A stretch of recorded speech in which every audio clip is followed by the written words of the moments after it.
follow us sa aming bagong channel na Aswang Confessions. Kita-kits, don't forget Aswang Confessions.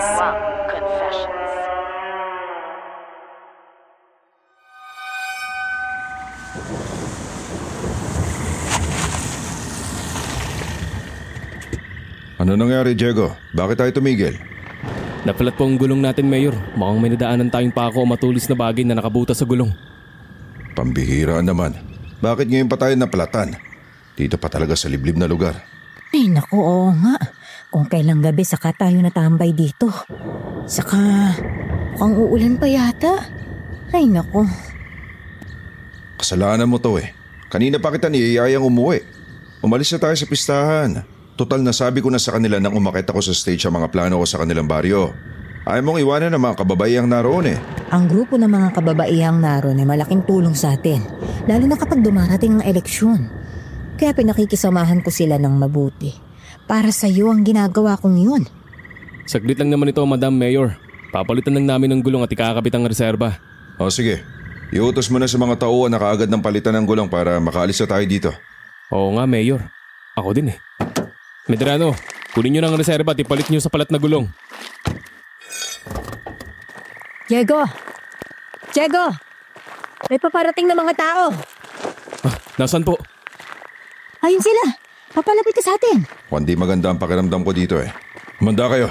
Hindi natin alam kung kalaban o kakampi ang mga yan. Sige po, Mayor. Yan lang kayo sa loob ng sasakyan. Kami na ang bahala dito.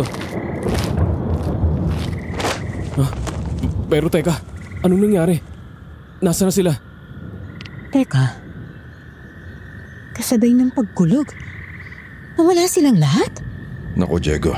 Bilisan nyo na dyan. Mukhang tagilid tayo dito. Sige, Mayor. Saan na nagpunta ang mga yun? Kitang-kita ko nang malapit na sila pero pagkulog at nagdilim ng bahagya nawala na sila. Diyos ko po. Diego, tumingin ka sa likuran natin. Ayun na sila. Naglalakad balayo sa atin. Oo nga, Madam. Paano silang nakalampas sa atin nang hindi natin nakikita? Diyos ko. Tingnan mo. Naglalako na naman sila kapag tinatamaan ng liwanag ng kulog at kitlat. Isa lang ang ibig sabihin niyan. Hindi na sila mga normal na tao. Kaya bilisan nyo na dyan at umalis na tayo.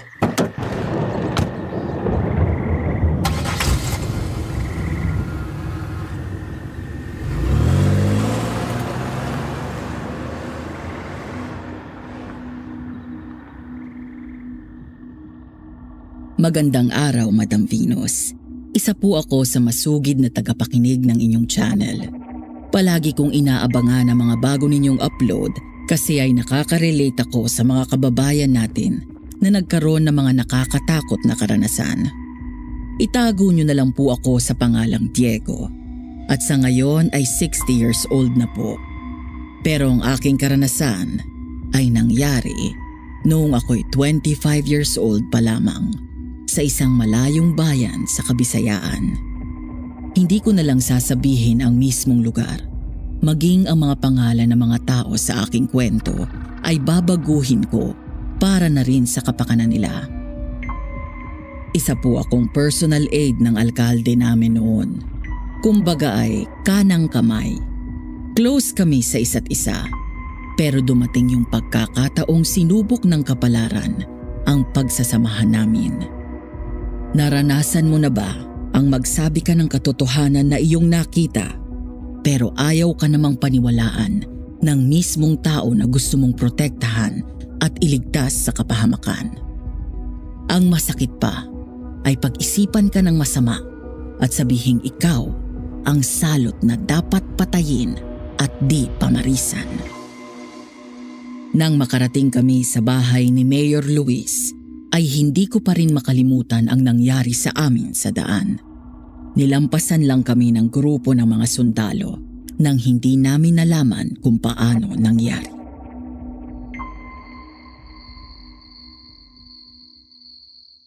Sigurado ako na mga multo na lang ang nakita natin kanina. Oo nga, Madam. Ganun pala ang lugar na yun kapag gabi. Nakakatakot naman dumaan dun. Tama na nga yan, Lumen. Baka hindi ka na naman makatulog buong magdamag sa kakaisip dyan. Naku, talagang hindi ako makakatulog. O kung makatulog man ako, Baka mapaginipan ko na naman ang mga yan. Ay, Miral na naman kasi ang psychic power mo eh. Tuwing kasama ka namin ni Diego, palagi na lang may nangyayaring kakaiba. Oo nga madam, para kayong may third eye. Nakakakita kayo ng mga kakaibang bagay. hoy Diego. Nakita mo rin, hindi ba? Oo naman madam, kitang-kita ko na papalapit sila tapos naglahong isa-isa. At nakita rin ni Luis. Kaya wag niyo akong sisisihin kasi lahat tayo nakita sila. Pero hindi namin makikita yon kung hindi ka nagturo. Aba, malay ko ba ng multo na pala ang mga yon? Mas maganda na yung alerto, no? Kesa naman walang pakialam sa paligid.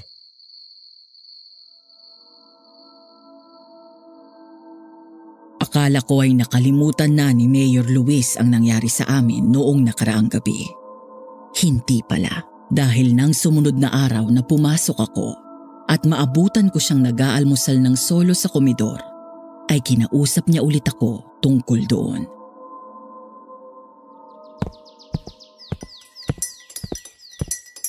Good morning, Mayor. Good morning. Maupo ka muna, sabay mo na ako mag-breakfast. Salamat po, Mayor. Mukhang di ka nakatulog ng nakaraang gabi Oo naisip ko kasi nangyari sa atin noong nakaraang gabi. Gusto kong bumalik sa baryong yon. Bakit naman po gusto niyo pang bumalik tayo doon, Mayor? Meron kasi ako nababalitaan na hindi maganda. Bilang mayor ng bayang to, gusto ko malaman ang kalagayan ng bawat nasasakupan. Kaya pagandahin mo yung mga tauhan natin. Pupunta tayo ron. Sige po, Mayor. Ako nang bahala sa mga tao natin. Magpapadala na rin ako ng mga kargada natin para handa tayo ano man ang mangyari.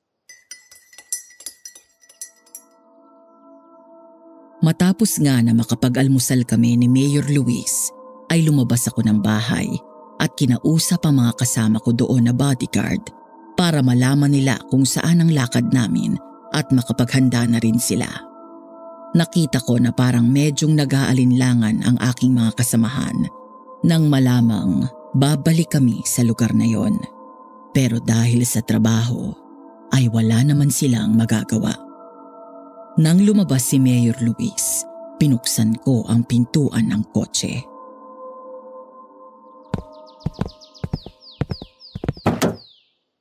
Kung nakahanda na ang lahat, pwede na tayong umalis, Diego. Sige, Mayor. Tayo na.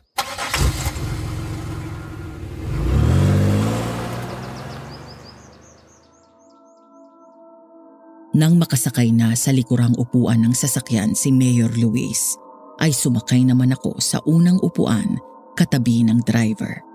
Nang senyasan ko ang driver, ay pinaandar niya na ang kotse para makalabas ng bakuran. Kasunod na namin ang isa pang sasakyan kung saan nakasakay ang iba pa naming mga kasama. Medyo delikado ang lugar na ating pupuntahan, kaya maganda kayo lagi, ha? Oo, Mayor. May mga impormasyon na rin akong nakuha tungkol sa baryong yun. Naipaliwanag ko na rin sa mga kasamaan ko kaya alam na nilang gagawin in case na magkaroon ng problema. Mabuti naman kung ganon.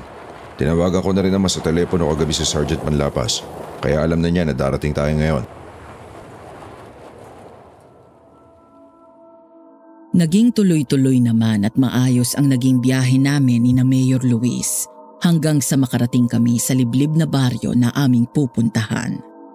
Dumiretso kami sa mismong maliit na barangay hall nila. Katabi din nila ang maliit na detachment na mga sundalong naka-duty doon. Nang makita kami ni Sergeant Manlapas, ay kaagad itong sumalubong sa amin. Nag-usap sila ni Mayor Luis sa loob ng maliit na opisina doon, habang nagbabantay naman kami sa labas. Mabuti naman at nadalo kami ng alkalde ng bayang ito. Ngayon ay masasabi na ni Sargento ang malaking problema ng aming lugar. Pangkabuhayan bang malaking problema ng baryo nyo, Tatang? Kulang ba ang mga binhing palay at gulay? Sabihin po natin kay Mayor Luis para matulungan kayo na mabigyan ng mga kailangan nyo dito. Hindi yon ang malaking problema namin, Amang. Hindi namin problema ang punla dahil masagana ang aming inaaning palay at gulay dito sa aming baryo. Ang malaking problema dito ay ang katahimikan at kaligtasan ng mga taga rito. Ang mga biyahero ay natatakot nang pumunta dito para bilhin ang aming mga palay at gulay. Kaya ang mga palay namin ay tambak na sa bodega at ang mga gulay naman ay nasisira lang. Bakit naman sila matatakot na pumunta dito, Tatang? Meron bang pumipigil sa kanila? Marami na kasi ang mga biyaherong pumunta rito at hindi na nakauwi sa mga pamilya nila. Mayroong mga naghahanap ng kamag-anak dito. Hindi naman namin masabi kung ano ang nangyari dahil kapag nakaalis na sila rito hindi na namin alam kung anong nangyari sa kanila sa daan. Di nagtagal ay naputol ang usapan namin ng matanda nang lumapit sa akin si Major Luis at Sergeant Manlapas. Nalaman ko sa kanila na Pedro pala ang pangalan ng matandang nakausap ko. Totoo pala ang impormasyong nasagap natin, Diego. Ayon sa report kay Sergeant Manlapas, maraming taong nawawala. Karamihan ng mga dayo sa lugar na to. Yun nga pong sinabi ni Mang Pedro, Mayor. Lalo na nga daw yung mga biyahero na dating namimili dito ng mga palay at gulay nila. Ngayon halos wala na daw pumupunta rito kasi nga natatakot na. Kaya ang dami nilang mga palay at gulay na inaani pero nakatambak lang sa bodega nila at nasisira ang mga gulay. Hindi lang sila ang nawala. May mga tauhan din si Sergeant Manlapas na nagpatrolya pero hindi na nakabalik. Kaya ngayon, subukan nating puntahan ang iba pa mga baryo na malapit dito. Hindi ba medyo delikado, Mayor? Bakit, Diego? Dinadaga na ba ang dibdib mo? Ngayon lang kita nakitang ganyan Kilala mo ako, Mayor. Diyos lang ang kinakatakutan ko. Nag-aalala lang ako para sa kaligtasan mo. Alam mo naman na para na kitang kuya. May tiwala ako sa kakayahan mo, Diego. Kaya nga ikaw ang pinili ko maging personal aid. Alam kong hindi mo ako pababayaan. Alam ko medyo delikado pero kagaya nga ng sinabi ko sa iyo, ako ang punong bayan dito. Kaya gusto kong alamin ang nangyayari sa nasasakupan ko. Sige, Mayor. Kung ano man ang gusto mong gawin nakasuporta ako sa iyo. Saka kasama naman natin sina Sergeant Manlapas. Dagdag pwersa at aalalay sa atin. Wala na akong nagawa kung hindi ang sumunod sa gusto ni Mayor Luis. Ang trabaho ko ay bigyan siya ng proteksyon. Kaya sa pagkakataong ito, ako ay bumuo ng plano. Pinauna ko ang sasakyan ng mga kasama ko, kasunod ang sinasakyan namin ni Mayor, at sa huli, ang sasakyan ni na Sergeant Manlapas. Nakarating kami sa kabilang baryo, liblib din yun. Isang maliit na baryo lang yon na may maliliit na bahay.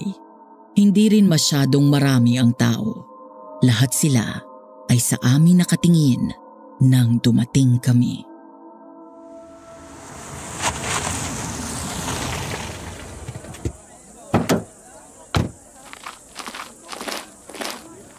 Nasaan ang Kapitan Del Barrio nyo dito? Si Delfin? Wala na po yung Kapitan Del Barrio dito. Nawala po siya na parang bula. Hindi na namin alam kung nasaan po siya. Kaya pansamantala ako po yung tumatayong pinuno nila. Ako po si Manolo. Ang ibig mo sabihin wala na dito si Delfin? Hindi nyo alam kung nasaan na siya? Tama ho kayo. Ako na po yung pansamantalang namumuno dito. Kung ganon, kamusta naman ang pamumuhay nyo dito? Ibig ko sabihin kung ano yung kalagayan nyo dito. Sobra po yung hirap ng mga taong narito, Mayor. Hindi na po kami makapagsaka dahil natutuyo yung mga irigasyon. Wala ho kami makuha tubig para ipangdilig sa aming mga gulay. Dahil yung mga naunang baryo sa amin na malapit sa dam ng tubig, mga swapang at ganid. Sarili lang po nila iniisip nila. Hinaharang nila yung tubig ng irigasyon kaya wala pong nakakarating dito. Ganun ba? Sige, gagawa ko ng paraan para makadaloy hanggang dito ang tubig at makapagsaka kayo. Maya-maya ay napatingin kaming lahat sa magandang babae na lumabas mula sa isang bahay na hindi naman kalayuan. Tuloy-tuloy na lumapit sa amin. Seryoso itong tumingin kay Mayor Luis na para bang kinikilala niya ang kaharap.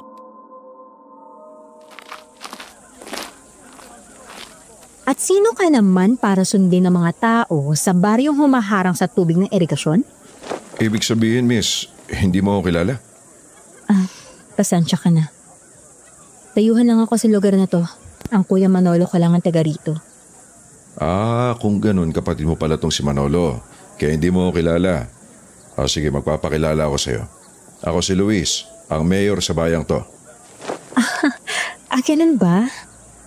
Kinagagala kita makilala, Mayor. Ako nga pala si Sofia. Napakagandang pangalan. Bagay sa isang magandang babae na kagaya mo. Salamat sa papuri, Mayor, Baka gusto niyo magkape. Meron kaming kaping bigas dito. Oo nga naman pala, Mayor. Magkape muna tayo. Pasensya ka na kung hindi kita kaagad nalo kanina. Ang isip ko po kasi nakatuon sa pinag-uusapan natin patungkol sa tubig. Walang ano man yun, Manolo. Sige, Sofia. Gusto kong matikman ang kaping bigas na gawa mo. Sige, Mayor. Pagtitimpla kita. Kuya, bigyan niyo nga muna sila ng mauupuan.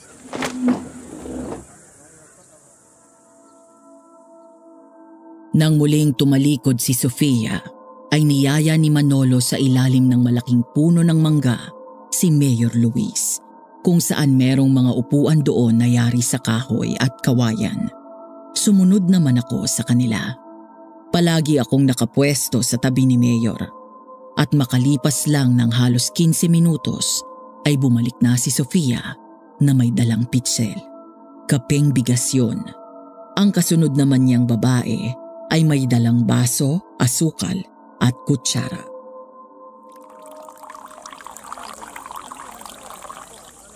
Ito ang kaping bigas namin dito, Mayor. Tikman mo. Salamat, Sofia. Mukha sa amoy pa lang, masarap na ang kaping bigas na to. Yan ang kape naming mahihirap, Mayor. Sinunog na bigas at pagkatapos nilalagyan ng tubig kaya maitim yung katas niya. Mas masarap pa nga yan sa natural na kape. Sige na, tikman mo. Tumingin sa akin ng bahagya si Mayor Luis para di makahalata ang mga kaharap. Alam ko na ang ibig niyang sabihin. Kaya dinampot ko ang isang baso na naroon na nasalinan na rin ng kaping bigas at tinikman ko iyon.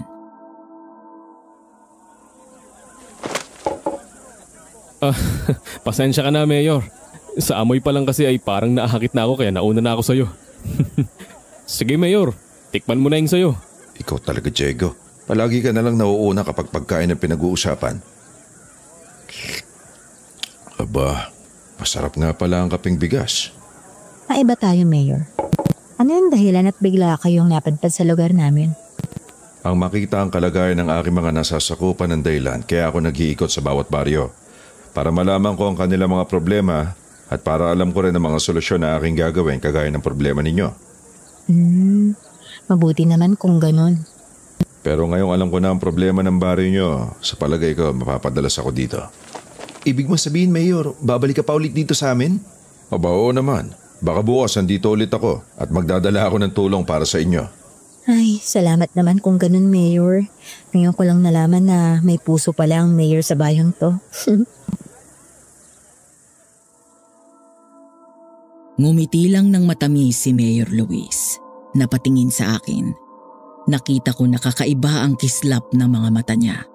Ngayon ko lang ulit siya nakita ng ganun kasaya. Muli siyang humigop ng kape habang ang mga mata ay muling ibinalik kay Sofia. At nang maubos ang kaping bigas na laman ng tasa ay tumayo na si Mayor. Magpapaalam na kami, Manolo, Sofia. Pero gaya ng aking sinabi, hindi pa ito ang huli natin pagkikita. Sige, Mayor. Inaasahan ko na gagawin mo kung ano po yung napag-usapan natin. Ngayon pa lang ay nagpapasalamat na ako sa iyo, Mayor, para sa gagawin mong tulong para sa amin. Papasalamat din ako at napasyal ako sa lugar na to. Nakilala tuloy kita, Sofia. Tayo na, Diego.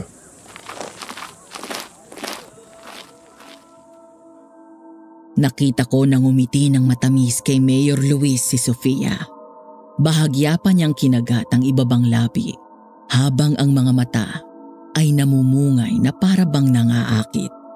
Kaya naman, kahit nakasakay na kami sa sasakyan at unti-unting umalis sa lugar na yon, ay parang mababali na ang leeg ni Mayor Luis sa kalilingon. Habang papunta kami sa susunod na baryo, ay nadaanan namin ang malubak na daan. Pero talahiban pa ang paligid ng daanan. Kaya naman mabagal ang naging pagbiyahe namin hanggang sa makakita kami ng makapal na usok sa kakahuyan.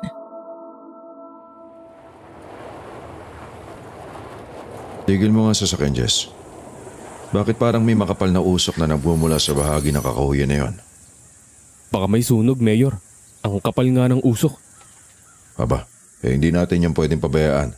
Kung sunog nga yan, baka kumalat at masunog ang buong kagubatan na to. Di magtatagal, makakarating yan sa baryo. Mas mabuti pa, tignan natin. Kami na lang ang bababa, Mayor. Dito na lang kayo ni Jess. Sumang-ayon naman sa akin si Mayor Luis kaya bumaba ako ng sasakyan at pumasok sa kakahuyan kasama ang ilang sundalo at ang mga kasama kong bodyguard ni Mayor. Una naming nakita ang nakatumbang motor. May mga bahid ng dugo at sariwa pa kaya naalerto kaming lahat.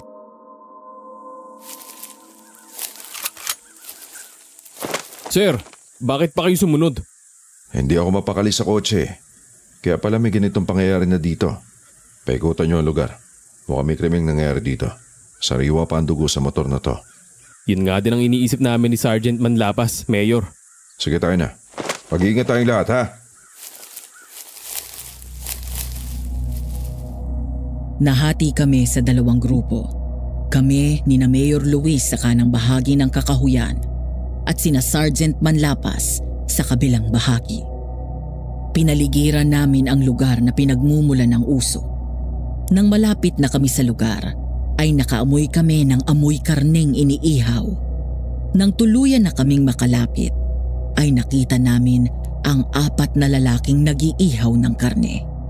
Gulat ang 4 na lalaki. Armado pa sila.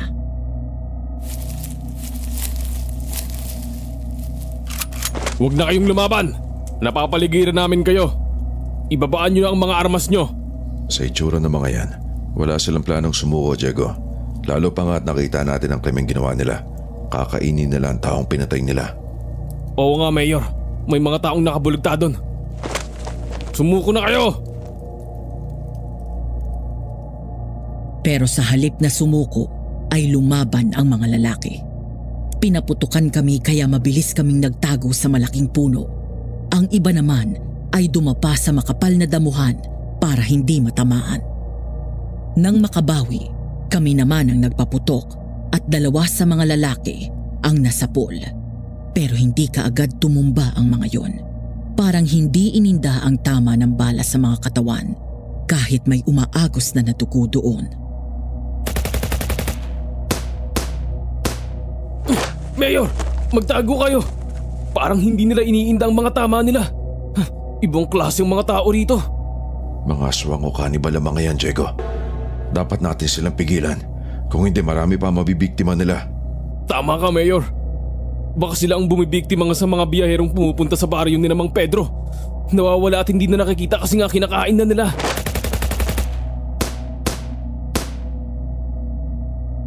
Kahit may malala ng tama ang 2 lalaki, ay lumaban pa rin sa amin.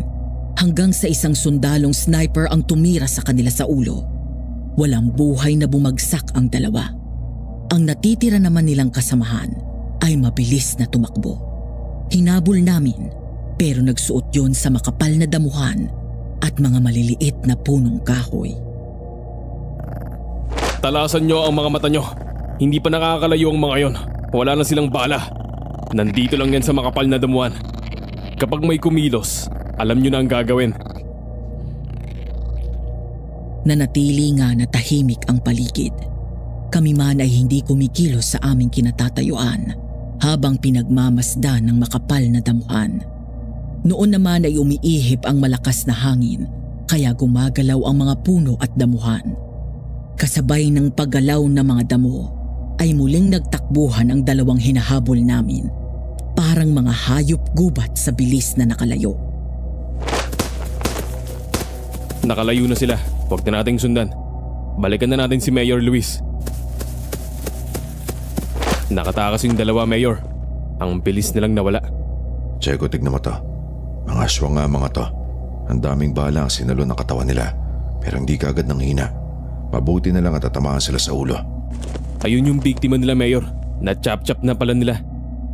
Niluluto na pala nila nung dumating tayo. Sergeant Manlapas, ngayong alam niyo na kung ano ang dahilan kaya may mga taong nawawala at hindi na nakikita matapos na magpunta sa inyo. Kagagawan pala ng mga to. Ngayon ay alam ko na, Mayor, kung bakit may mga multong nagpapakita sa atin nung nakarang gabi. Sila pala yung mga namatay sa lugar na ito na humihingi ng katarungan. Kaya magsagawa kayo ng follow-up operation para mahuli pa ang mga kasama nila na nakatakas. Sumang-ayon naman si Sergeant Manlapas sa sinabi ni Mayor Luis. Matapos nun ay pinagtulong-tulungan na naming madala sa sasakyan ang mga bangkay. Tumawag ng punerarya ang mga sundalo at nang makuha ang mga bangkay doon ay umuwi na kami ni Mayor. Bukas samahan mo ako sa barin na Sofia ha. Mayor, nakikita ako kakaibang sigla mo ah. Mukhang hindi mo makalimutan si Sofia no? Oo parang tinamaan talaga ako. Kursunada ko talaga siya. Kaya babalik tayo ron at liligawan ko siya. Pero sikreto lang natin yon ha. Oo naman Mayor, kilala mo naman ako eh. Matindi ako magtago ng sikreto. Ewan ko na lang sa mga kasama ko. Ikaw na ang bahala sa kanila, Diego. Kilala mo naman ako. Gusto ko ang lahat ng mga taong nakapaligid sa akin, di ko mambibig, lalo na sa mga personal kong lakad. Alam mo na ang ibig ko sabihin, ha? Sige, Mayor. Alam mo naman ako eh. Kung anong sinabi mo, yun ang gagawin ko. Mabuti kung ganon. Dahil dyan, may bonus ka na kagad sa akin. O, para sa'yo at sa tropa. Ikaw nang bahala sa kanila, ha? Wow! Ayos ito, Mayor. Maraming salamat. Matutuwa na naman ang mga kasamaan ko nito. May perang inabot sa akin si Mayor. Kaagad ko iyong kinuha at ipinasok sa bulsa ng aking pantalon bago pa may makakitang iba. Matapos ang pag-uusap namin ay nagpunta ako sa quarters room kung saan naroon ang aking mga kasama. Binigay ko ang para sa kanila at pinagbantay ko na sila sa paligid ng bahay ni Mayor. Ako naman ay nagpahinga. Kinabukasan, dumaan kami sa bayan para mamili.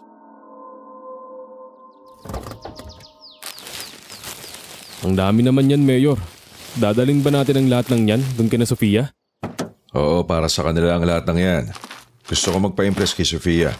Alam mo naman, kapag gusto mo ang isang babae, pakitang gilas ka. Tayo na. Baka masanay sa'yo si Sofia ng ganyan ka, Mayor. Baka tuwing pupunta ka doon eh, hahanapan ka ng pasalubong. Ayos lang sa akin yon. Ang mahalaga mapasa akin siya. Di na ako nakakatulog mula nung makita ko siya kahapon eh. Talagang ganun babae ang gusto ko. Lalo na yung mga mapupungay niyang mga mata. Para ako nagagayume. Nabubuhay ang aking dugo.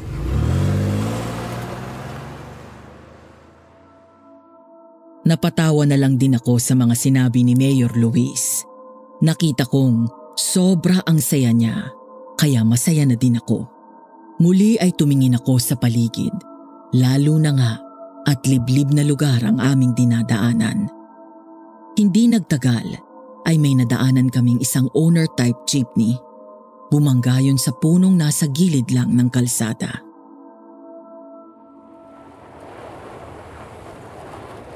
Mukhang may aksidente ah. Checkan natin, Diego. Sige, Mayor.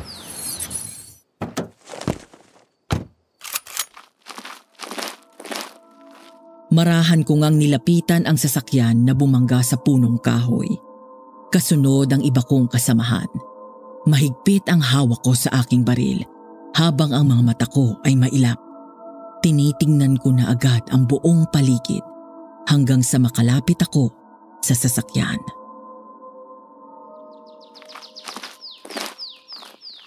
Wasak na wasak ang unahan nitong owner ah.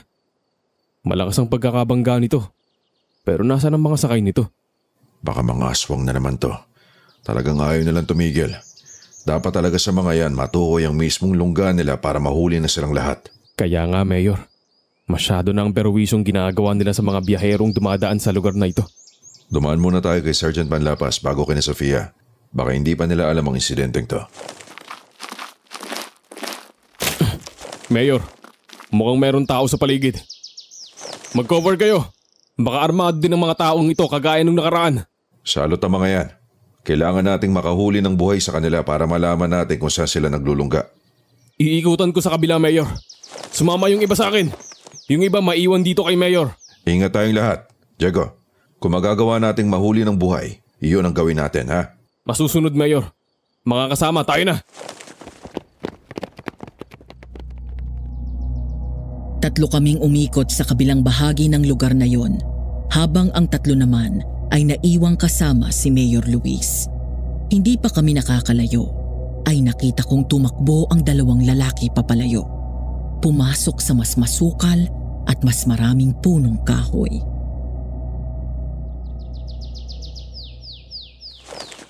Huwag niyo na sundan. Baka patibong lang nila yan. Kailangan nating mag-ingat. Umalis na tayo dito. Oo nga, Mayor. Sa tingin ko pain lang ang dalawang yun. Kailangan ay mas marami tayo kung susuyurin ang lugar na yan. Pero sa tingin ko, hindi dyan ang kuta nila. Mauutak ang mga yan.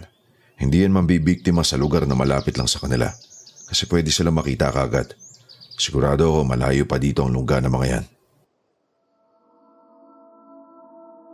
Nang makaalis na kami sa lugar na yon, ay dumaan kami kay Sergeant Manlapas para sabihin ang insidenteng yon at magsagawa na rin sila ng follow-up operation sa mga sakay ng owner kung nasaan na ang mga yon.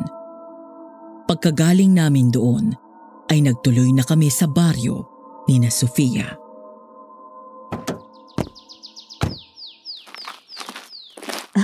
Akala ko nagbibiro ka lang nung sinabi mong muli kang babalik dito, Mayor. Hindi ako marunong magbiro. Kapag sinabi ko, ginagawa ko lalo na kapag ikaw ang pinangakuan ko. Wow, napakamaginoon mo naman pala, Mayor. Nag-aksaya ka pa ng panahon para sa isang kagaya ko. Siya nga pala. Meron akong dalang pasalubong sa iyo at sa mga kalugar mo.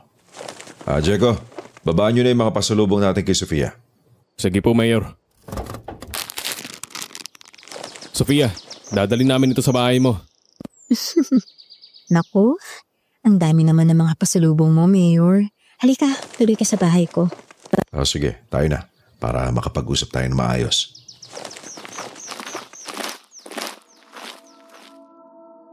Nang maglakad na si Sofia papunta sa bahay niya, ay sumunod na kami ni na Mayor Luis. Nang makapasok na sa hindi naman gaanong kalakihang bahay, ay ibinaba ko sa isang mahabang upuan na naroon ang mga pasalubong at saka lumabas na ako ng bahay para magkaroon sila ng pagkakataong magkasarilinan. Bumalik kayo pare. May problema ba? Wala naman. Bumisita lang si Mayor Luis kay Sofia.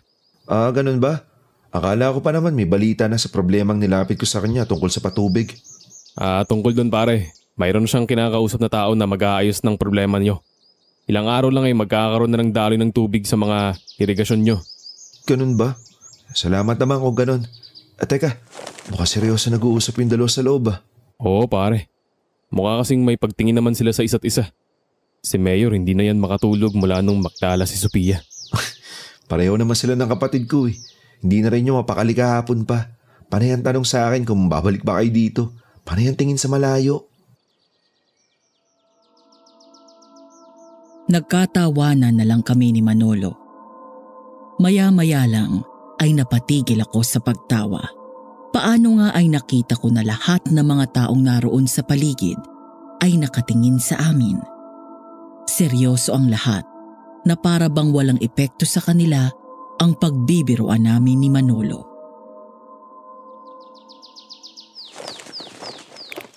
Nandiyan ka na pala, kuya. Tingnan mo, maraming pasalubong sa atin si Mayor Luis. Salamat ng marami, Mayor ah. Talagang ginawa niyo yung pangako mong babalik ka dito. Oo, at mas mapapadalas pa ang pagpunta ko dito para kay Sofia. Yun ay papayag ka bilang nakatatandang kapatid niya. Kung saan magiging maligaya ang kapatid ko, Mayor, hindi ako tututol. Salamat, kuya ha. Talagang mula noon hanggang ngayon, nakasuporta ka sa akin. Ikaw na nagsilbi kong ama mula nang mamatay sina inay at itay. Mula nga noon ay napadalas ang pagpunta namin sa baryo ni na Sofia hanggang sa tanggapin niya ang pagmamahal ni Mayor. Naging magkalaguyo sila. Naging mas madalas pa ang pamamalagi ni Mayor sa baryo kesa sa bahay nila. Isang bagay na napansin na ng kanyang asawa. Diego, napapansin ko na palagi ang pag-alis ninyo ni Luis ha? Saan ba kayo palagi nagpupunta? Naku, madam. Madami po kasi ang mga report na natanggap ni Mayor tungkol sa mga problema ng mga tao sa baryo. Kagaya ng mga babae? Ganun ba? Madam, hindi po sa ganun. Madami po kasing report sa mga nawawalang tao. Mayroon naman pong mga baryo na walang tubig. Kaya kailangan naming maayos ang mga yon. Sige lang, Diego. Pagtakpan mo ang kalokohan ng sir mo. Darating din ang oras na malalaman ko ang mga kalokohang ginagawa nyo. Bago pa ako makasagot, ay iniwanan na ako ni Madam Lumen. Napakamot na lang ako ng ulo kaya lumabas na ako ng bahay. Iniisip ko na baka kapag muling bumalik at tanungin ako ay baka madulas na ang dila ko. Noon ko naman nasalubong si Mayor.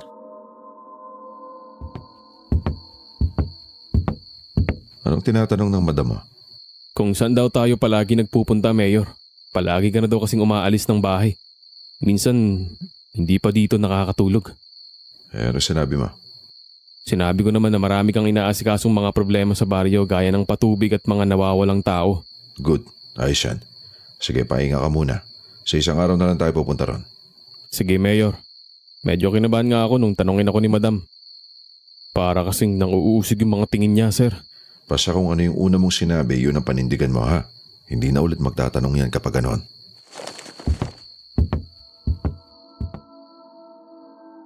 Tumuloy ako sa quarters room namin nang iwan ako ni Mayor Luis. Nahiga ako sa kama na naroon. Dahil sa pagod, ay mabilis akong nakatulog. Mahabang oras ang lumipas. Gabi na nang magising ako. Kaya lumabas ako ng kwarto ko at naglakad-lakad sa paligid ng bahay ni Mayor. Pero bigla akong natigilan nang maramdaman ko na mayroong tumakbo patungo sa halamanan.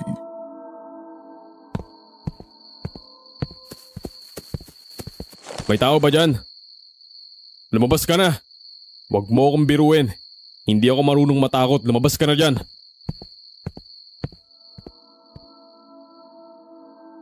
Sa gawing likuran ko naman, mayroong tumakbo kaya bigla ulit akong napalingon. Hindi ko naman nakita kung ano iyon, kaya nakadama ko ng pagkainis. Inakala ko na binibiro lang ako ng aking mga kasamahan, lalo na nga at maraming halaman at puno sa bahaging yon ng bakuran ni Mayor. Napibi ko na ako sa iyo, ha. Kung hindi ka lalabas, papuputukan talaga kita dyan. Lumabas ka na! Diego, huwag kang magalit. Ako to. Sofia? Nasaan ka? Nandito sa likuran mo. Diyos ko naman, Sofia. Nakakagulat ka. Hindi ka pa nagpapakita kagad. Nagtago ka pa kung saan-saan. Teka, ano pala ginagawa mo rito? Ay, sabi kasi ni Luis, sa bahay ko siya matutulog ngayon. Naghintay naman ako pero hindi naman siya dumating kaya ako na lang ang nagpunta rito. Hindi ka dapat nagpupunta rito, Sofia. Baka makita ka ni Madam Lumen. Malilintikan na tayong pare-pareho. Nanimiss ko si Luis eh. Tawagin mo naman siya oh. Gusto ko siya makasama ngayong gabi. Hindi nga pwede. Baka mahuli tayo ni Madam. Di ba sabi naman sa'yo ni Mayor pupunta kami sa iyo bukas? Basta. Hindi ako aalis dito hanggang hindi siya nakikipag-usap sa akin. Kaya mabuti pa tawagin mo na siya. Dahil kung hindi, mag-i-iskandalo ako dito. Naku, huwag kang magwawala dito. Magkakagulo talaga kayo. Sige na, tatawagin ko na. Sinong tatawagin mo, Diego? Naku, Madam. Nandyan pala kayo. Nakakagulat naman, pareho kayong bigla-bigla na lang sumusulpot. Ang sabi ko, sino ang tatawagin mo? Bakit ka natataranta dyan, ha? Si Mayor po ang tatawagin ko kasi... Ang sabi ko, tawagin niya si Mayor. Bumali siya ng pera kasi wala na kaming panggastos ng anak niya. Hindi kasi marunong magsustento tong si Diego eh. Totoo naman ang sinabi ko, di ba?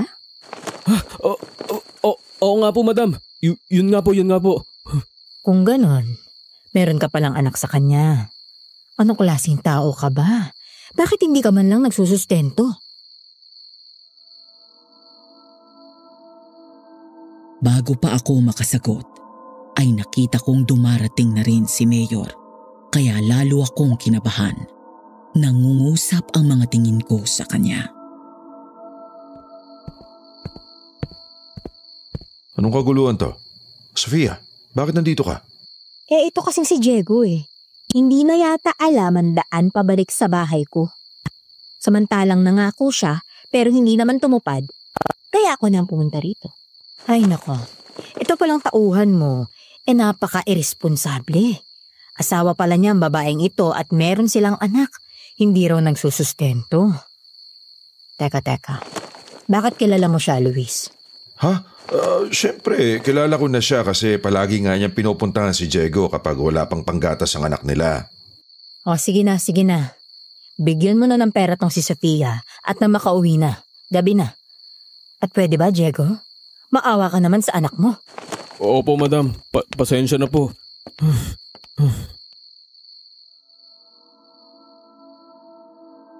Nang umalis si Madam Lumen at iwanan kami, ay saka lang ako nakahinga ng maluwag. Pakiramdam ko kanina ay mawawalan na ako ng lakas dahil sa kaba at kahihiyan sa harapan ni Madam Lumen. Napabuntong hininga ako at lumayo ng bahagya kina Mayor. Hindi ka na dapat pumunta rito. Muntik na tuloy tayo mabiso ng asawa ko. Nervyoso ka pala Kung talagang mahal mo ko, kahit anong mangyari, pupuntahan mo ko. Hindi mo ako paghihintayin sa wala. Alam mo, sa totoo lang, sa mga pangakong napapako ako pinaka nagagalit. Pasensya ka na. Bukas andun ako. Hintayin mo na lang ako doon.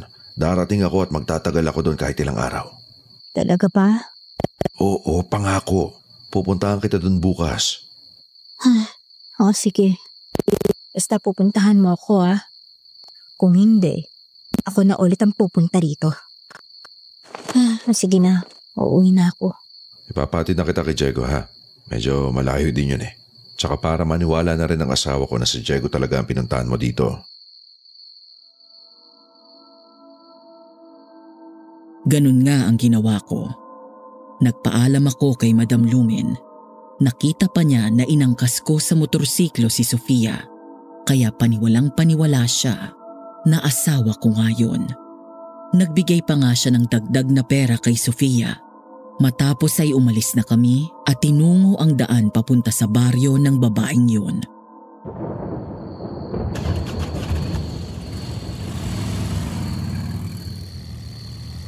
Pambihira, uulan pa yata.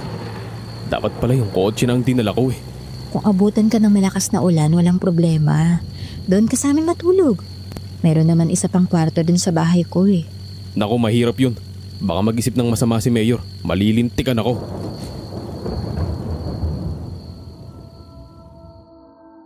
Nagpatuloy nga kami sa pagbiyahe ni Sofia.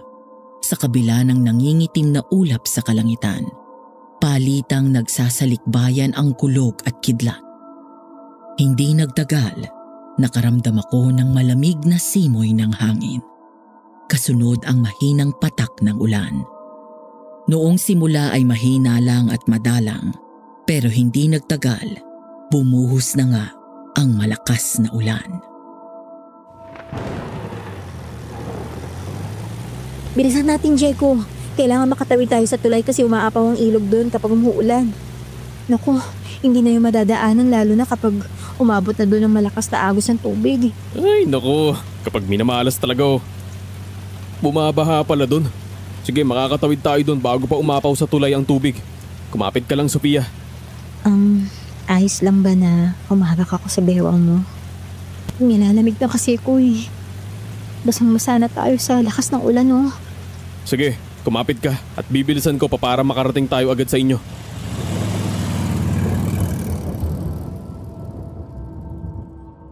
Makalipas ang halos kalahating oras, ay nakarating na kami sa ilog. Nakita ko na malalim na ang tubig noon at inabot na nga ang tulay. Pero alam ko na kakayanin pang tumawid ng motorsiklo kaya idiniretso ko na. Nagawa naman naming makatawid at makarating sa bahay ni Sofia.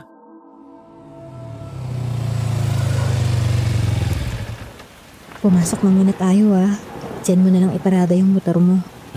Oo nga. Grabing lakas ng ulan. Basang-basa tayo. Kaya nga Mamaya ka na lang umalis kapag tumigil na yung ulan. Wala ka na rin naman ng dadaanan kasi umaapaw yung tubig sa tulay kapag malakas ang ulan Kaya halika na. Pumasok ka na. Wala naman dito si Kuya Manolo. Sige na nga, kahit nakakahiya sa'yo.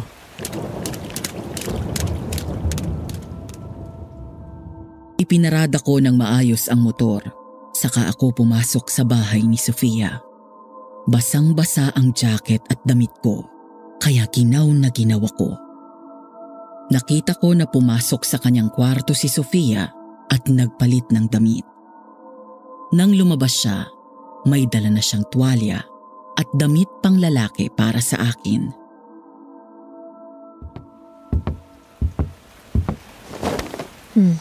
Itong tuwalya at damit ha. Palitan mo muna yung nabasa mong damit. Nandun yung banyo. Sige, salamat dito Ginaw na nga ako eh. Naku, pasensya ka na ha. Ako may kasalanan kaya napasubo ka sa ganitong sitwasyon eh. O sige na, magpalit ka na ng damit ha at magtitimpla ako ng kape para sa'yo. Pumasok ako sa loob ng banyo. Nagpalit ako ng damit. Inalis ko rin ang aking pantalong basa at isinuot ang pantalong pinahiram ni Sofia. Nang makapagbihis na ako, ay nilagay ko sa bandang likuran ko ang dala kong baril. Isinampay ko sa sampayang naroon sa banyo ang mga basa kong damit at saka ako lumabas.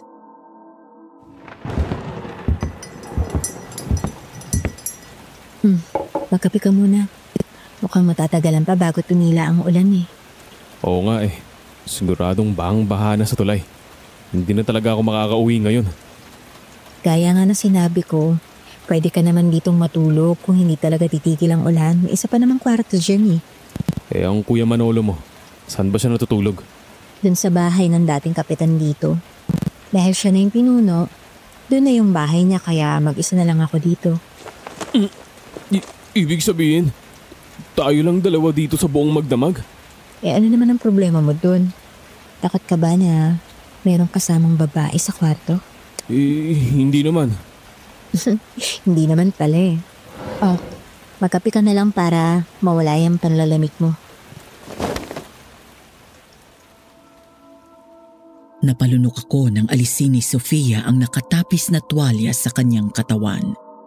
Nakasuot lang pala siya ng short at sando na manipis. Saka siya umupo sa upuan kaharap ko at humigop ng kape. Hindi ko mapigilan minsan ang sarili ko na mapatingin sa mapuputing hita niya.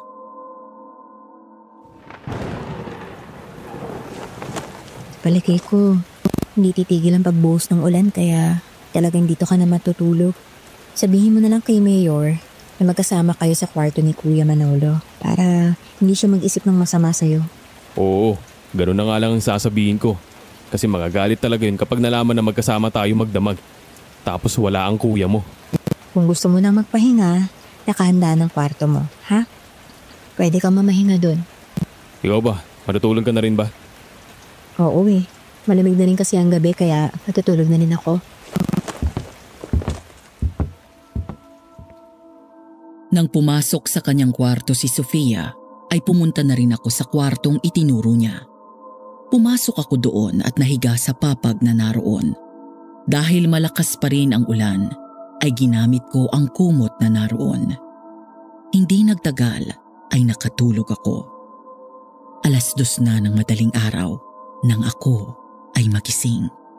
Paano ay mayroon akong narinig na umiiyak? Tumigil na rin kasi ang ulan.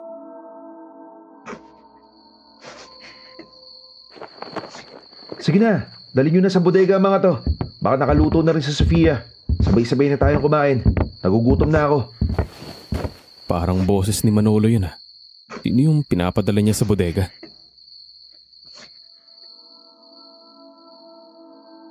Marahan akong lumabas ng kwarto at sumilip sa paligid. Nakita ko na nakasara ang kwarto ni Sofia, kaya marahan akong lumapit sa bintana at nakita ko nga si Manolo at ilang lalaki. Nakita ko rin ang isang batang babaeng nakagapos at umiiyak. Habang ang isang duguang lalaki ay pasan-pasan ng isa sa mga tauhan ni Manolo. Oh, anong sekreto meron ng mga to? Kailangan malaman ko para masabi ko kay Mayor ang lahat. Sa likurang bahagi ng bahay ni Sofia ako dumaan para makalabas. Maingat akong tumakbo sa dilim, papalapit sa likurang bahagi ng bodega kung saan pumasok sina Manolo. Naghanap ako ng daan papasok sa loob ng bodega. Maraming mga kaba ng palay ang nakakamata roon, kaya nakapagtago ako.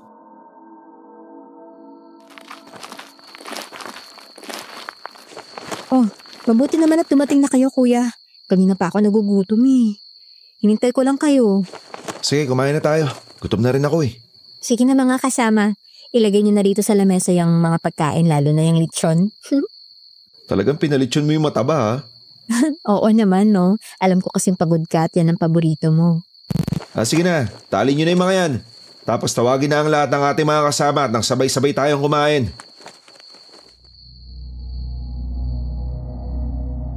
Halos pigil ang aking paghinga habang pinapanood ko sila Sofia habang inilalagay sa mahabang lamesa ang litsyong tao. Naroon din ang malaking kawan na puno rin ng karne at sa tingin ko ay mga tao din ang mga yun. Ilang sandali pa ay nagpasukan na sa bodega ang mga taga roon.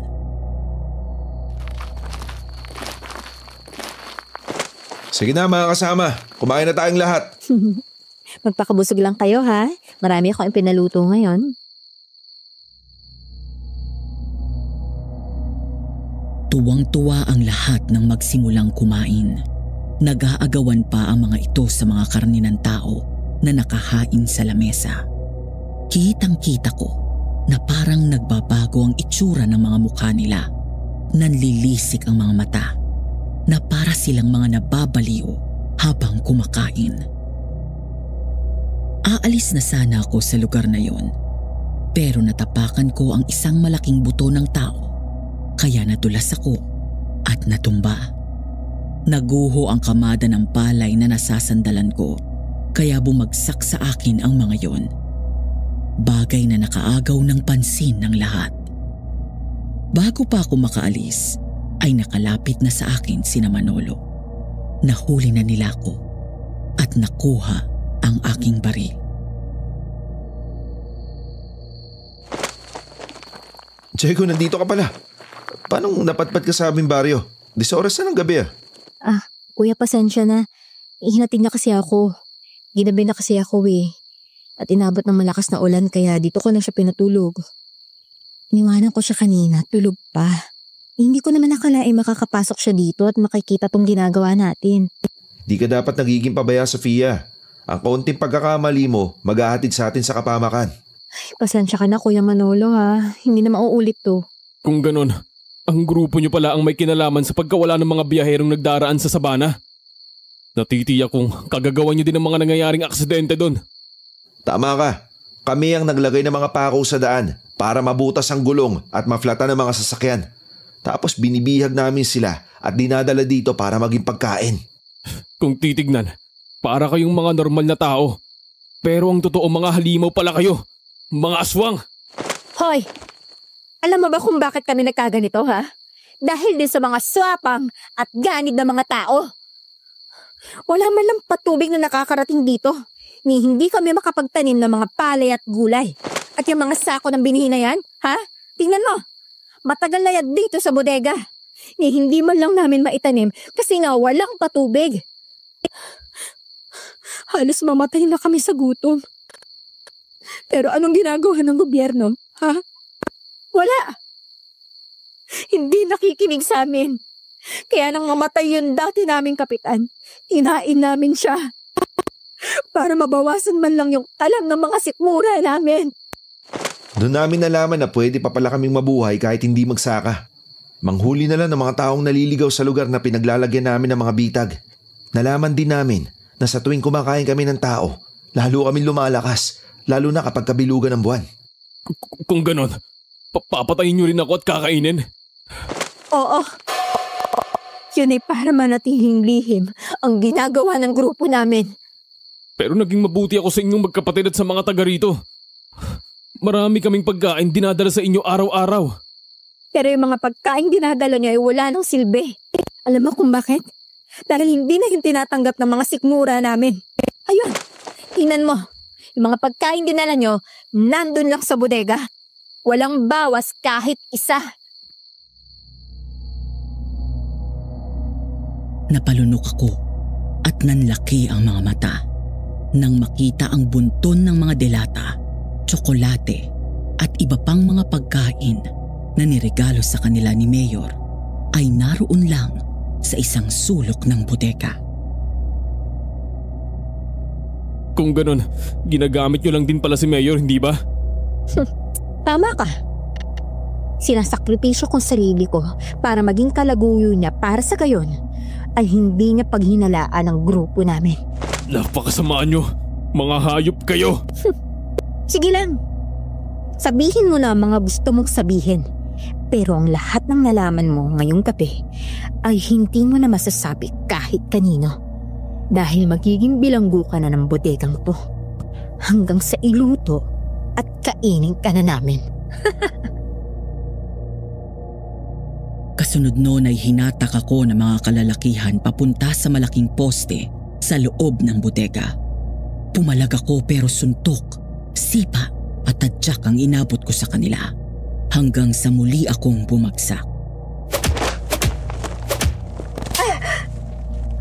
Huwag mong ubusin ang pasensya ko, ha? Baka makalimutan ko na kahit paano'y naging mabuti ka sa akin. Baka ikaw ang mauna ko ipaluto. Sayang, Sofia. Kung alam lang ni Mayor kung anong klaseng babae ka, sigurado ni sa panaginip, hindi ka niya magugustuhan. Iyon ay kung malalaman pa niya. Sige, higpitan niyo pa ang tali niyan. Yung dalawa magbantay dito sa bodega ha. Yung iba, magpahinga na. Matapos akong maitali sa poste, ay tinalian din ng panyo ang aking bibig, kaya hindi ko na magagawa pang makasigaw. Matapos ay ipinagpatuloy ng lahat ng naroon ang naudlot na pagsasalo-salo. Muling nagkasiyahan ng mga yon. Halos bumaliktad naman ang sikmura ko sa aking nakikita. Ilang sandali lang ang lumipas. Wala nang natirang pagkain sa lamesa, kundi ang mga kawa na lang at ang tubo na ginamit sa paglilitsyon. Neneng, huy Neneng, tingnan mo ako. Tulungan mo akong kalagin ng tali ng mga kamay ko para makatakas tayo. Pero kahit anong tawag ko sa batang babae ay hindi ako pinapansin.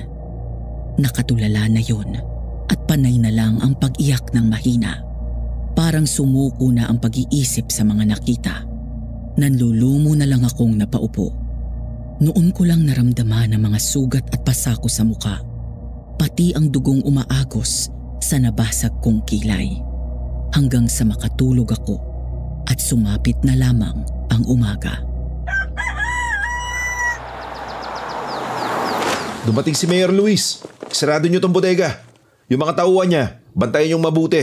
Baka makalata na biyag natin si Diego. Tinig ko ang boses ni Manolo nang pagsabihan niya ang mga tauhang nakabantay sa bodega. Naisip ko na pagkakataon ko na yon para makahingi ng tulong kina Mayor Luis. Kaya nagpumilit akong tumayo. Pero dahil nakagapos sa gawing likuran ang mga kamay sa isang poste, ay wala akong magawa para makagawa ng ingay. Hanggang sa marinig ko na umalis na din ang mga sasakyan. Pumasok naman sa bodega si Sofia at inalis ang panyo sa bibig ko.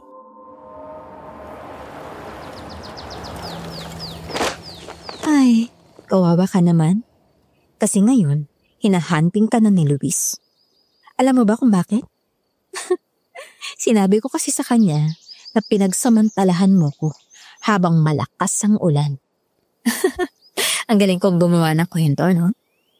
Sinamantala mo ang pagkakataon, papatayin mo pa sana ako pero mabuti na lang dumating si kuya at ang mga taga rito. Kaya binugbog ka. Pero nakatakas ka at hindi na namin alam kung saan ka nagpunta. Ang galing, di ba? Walang hiya ka talaga, Sofia. Wala ka talagang puso. Kaya kahit nawala ka pa na parang bula, paliwala lang yun kay Luis. Paano na yan ngayon? Wala nang tutulong sa'yo. Mamamatay man ako ngayon. Alam kong darating ang araw na mabibisto din kayo at malilipol ang grupo nyo. Pinig ko meron pang makakaalam. Kaso wala na eh. Alam mo kung bakit?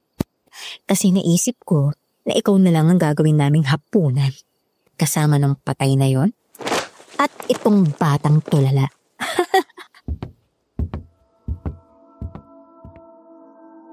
Tumatawang lumabas si Sofia ng bodega. Matapos ay muling isinara ng 2 bantay ang pintuan ng bodega. Narinig ko pa na sinabi ni Sofia na matulog na lang ang 2 kasi magdamag ng puyat. Kaya nang maramdaman kong wala ng bantay, ay nagpumilit akong makawala sa gapos ko.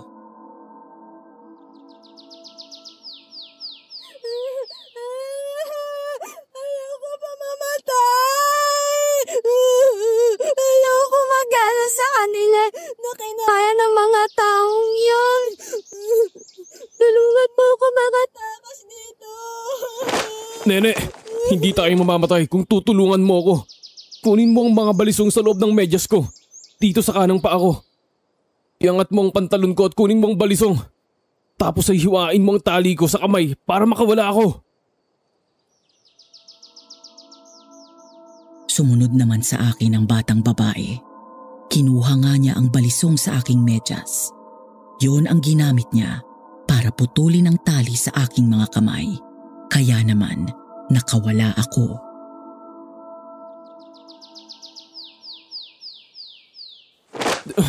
Tayo na. Dali. Dito tayo sa likuran dumaan. Bilisan mo. Opo. Huwag niyo po akong iiwan ha. Natatakot po ako sa kanila. Utang ko sa iyo ang aking buhay. Kaya kahit anong mangyari, hindi kita iiwanan. Makakaligtas tayong 2 dito. Nang makalabas nga kami sa likurang pintuan ng bodega, ay kaagad kaming tumakbo sa kakahuyan. Pero narinig ko ang malakas na sigaw ni Manolo nang malaman niya na nakatakas kami ng batang bihag nila. Kaya naman lalo naming binilisan ang pagtakbo. Mabilis na kumalat ang mga tauhan ni Manolo para hanapin kami. Huwag kang aalis dito ah. Pabalikan kita. May nakasunod na sa atin eh. Kailangan ko siyang pigilan. Mag-iingat po kayo. Babalikan kita dito. Magtago ka lang mabuti dito sa likuran ng malaking puno. Tumakbo ako palayo sa batang babae. Nang makita ako ng 2 lalaki, ay kaagad akong pinaputukan. Pero nakapagtago ako sa malaking puno. Tapos ay pagapang akong lumipat sa mga damuhan para lansihin ang mga yun. Nang makalapit sila sa puno, ay wala na ako doon dahil nasa likuran na nila ako. Gamit ang balisong, pinatay ko ang isa at nang maagaw ko ang baril, pinutukan ko ang 2. Hindi ka makakatakas, Diego! Kahit saan sulok ka magtago, masusundan ka namin! Bilisan niyo. Habulin niyo siya. Binalikan ko ang batang babae at isinama ko siya sa pagtakas.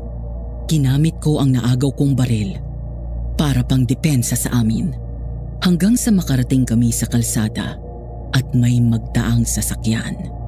Nakisakay kami at nakarating kay Sergeant Manlapas.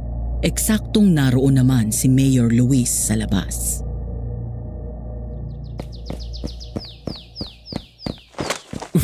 Mayor! Mabutit narito kayo. Ikaw talaga ang hinahanap ko, Diego. Para huliin at pagbayarin ka sa ginawa mong kasalanan kay Sofia. Mayor, kung ano man ang sinabi niya sa'yo, lahat ng yun ay puro kasinungalingan. Hindi ko siya hinalay. Hindi ko pinagtangkaan ang buhay niya. Sinungaling ka. Ayan ang ebidensya oh. Ang mga pasa at galos sa iyong katawan ang katunayan nagsasabi na totoo si Sofia. Sige, arestuin yan. Wala akong nagawa nang bigla akong pusasan ni Sergeant Manlapas. Kasunod nun ay nakita kong paparating na sina Sofia at Manolo kasama ng iba pa.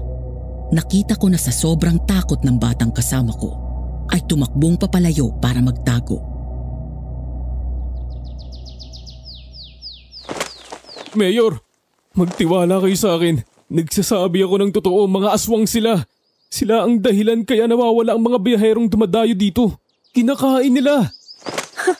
Ang galing mo naman gumawa ng kwento, Diego. Para sabihin ko sa'yo, may patunay ako na ginahasa mo ako kagabi. Heto mga naiwan mong damit sa bahay ko. Nakahubad ka nang tumakas ka sa bahay, di ba? Ewan ko ako sa ka nagnakaw ng damit kaya yan ang suot mo ngayon eh. Sinungaling ka! Ipinasuot mo sa akin to kasi basang-basa ako. Nablisto ko ang mga gawain niyo kaya hinuli niya ako at sinaktan. Mayor, matagal na akong tauhan niyo. Itinhuring kitang kapatid. Wala akong hinangad kung hindi ang kaligtasan mo. Bakit ngayon ayaw mo akong paniwalaan? Dahil ahas ka. Sa dami ng babae, bakit si Sofia pa ang ginawan mo ng masama? Mayor, kung hindi nga ako dumating, baka napatay ninyo yung kapatid ko eh. Sige na, Sargento. Ikulong niyo na si Diego. Pagdating sa sasakyan, ilipat niya sa provincial jail habang sinasampahan ng kasong rape at frustrated murder. Hindi na ako kumibo dahil alam ko na kahit anong paliwanag ang gawin ko ay hindi naman ako paniniwalaan ng taong gusto ko lamang protektahan. Bago ako tuluyang ipinasok, ay muli ko pang tinitigan sina Manolo at Sofia.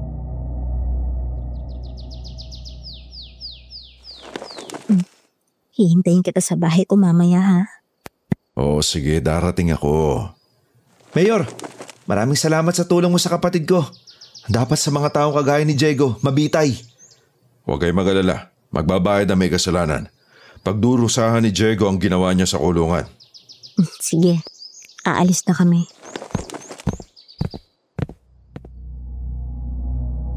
Nang makaalis na sina Sofia, ay ipinasok naman ako sa kulungan ni Sergeant Manlapas. Doon na ako muling pinuntahan ni Mayor Luis. Bakas pa rin ang galit sa kanyang mukha. Pinagkatiwalaan kita. Sinabi kong ihatid mo siya ng maayos. Pero anong katarantaduan ang umiral sa utak mo at ginawa mo yon?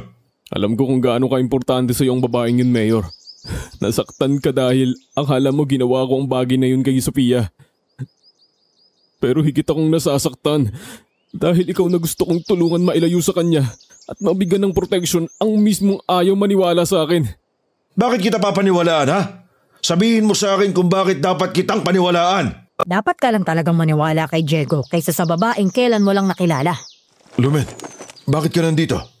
Dahil matagal na ako nagdududa na may kanalolokohan ka na namang babae kaya halos ayaw mo nang umuwi. Kaya naman nagmanman na ako sa mga kilos mo. At tama nga ako, ang babaeng iyon ay hindi asawa ni Diego kung hindi kalaguyo mo. Ibang klase ka? Sumiping ka sa isang aswang? O sabihin na natin tao na kumakain ng kapwa-tao? Paano mo nasabi ang mga bagay na yan? Samantalang hindi mo naman kilala ng personal si Sofia. Ang batang ito, nakita ko na nagtatago sa labas. Umiiyak. Tinanong ko siya at ipinagtapat niya ang katotohanan. Si Diego ang kasama niyang tumakas. Ang ama niya ay pinatay ng grupo ng Sofia na yon. Kung hindi nga po kami nakatakas ni Kuya Diego, baka ngayon po nilitsyon na rin kami at gagawin pagkain po ng mga taong yun. Mayor, naging ganun sila dahil na rin sa gutom. Hindi sila makapagsaka at makapagtanim ng gulay. Kaya, kaysa mamatay sa gutom ay tao ang kinain nila. Hindi nila namalayang sa patuloy na pagkain ng karne ng tao ay naging mga aswang na sila. Dahil sa mga katotohanang nalaman ni Mayor Luis, ay nanlulumo siyang napaupo. Matagal na nag-isip. Para siyang nahihiya sa mga ginawa niya sa akin. Hindi nagtagal, siya na mismo ang kumuha ng susi at binuksan ang kulungan ko. Kaya ako nakalabas. Niyakap niya ako.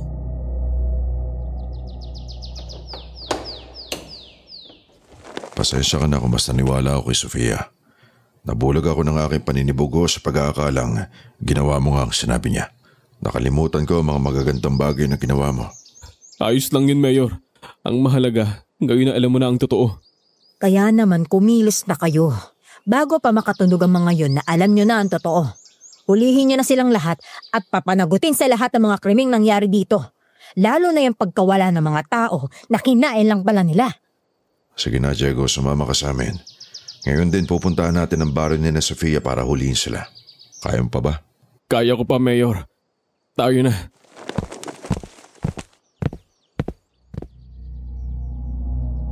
Muli akong sumigla. Parang nakabawi ako ng lakas. Lalo na ngayong nagbalik na ang tiwala sa akin ni Mayor. Pero bago kami pumunta kina Sofia, ay gumawa kami ng plano. Ipinasuot sa akin ni Mayor ang kanyang damit at nilagyan ako ng sombrero. Sumakay ako sa kotse at saka kami nagpunta kina Sofia. Nang bumaba ako ng kotse at bahagya akong nakayuko, akala ni Sofia ako si Mayor Luis.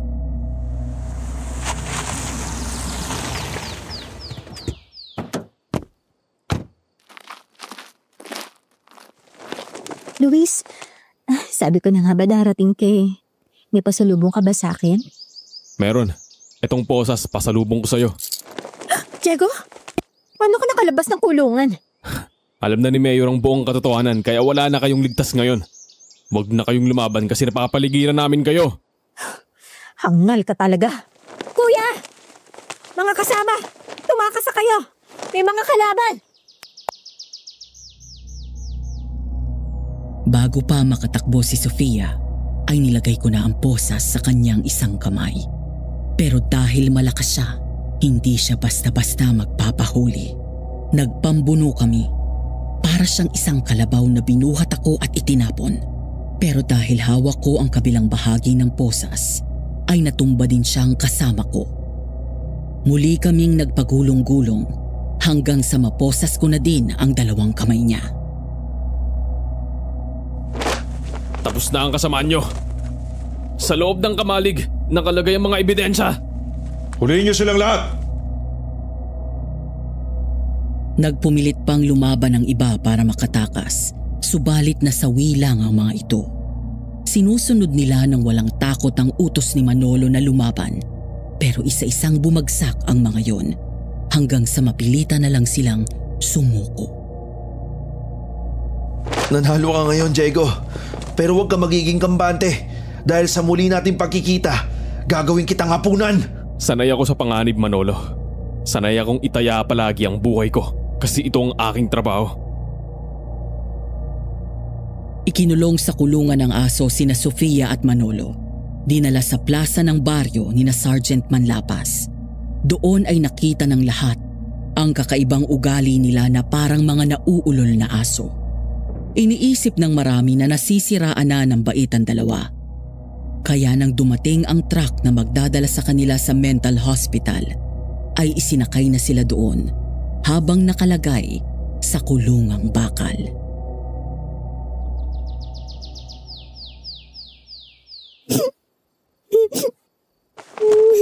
Bakit ka umiiyak, Nene? Tapos na ang problema natin. Wala na po kasi akong uuwian eh. Patay na po yung mga magulang ko. Mag-isa na lang po ako kaya hindi ko po alam kung saan po ako pupunta. Huwag ka nang umiyak. Wala naman akong kapatid. Wala din akong kasama sa buhay kaya ampunin na lang kita, ha? Tahan na. Napangiti si Nene at yumakap sa akin. At yan po ang masalimuot kong karanasan, Madam Venus. Salamat po sa pagkakataong makapagpadala ng liham at naibahagi ko sa ating mga kababayan ang kwentong ito ng buhay ko. More power po sa inyong channel at sana ay maging aral sa lahat na ang rosas ay maganda pero nakakasukat ang tinik nito.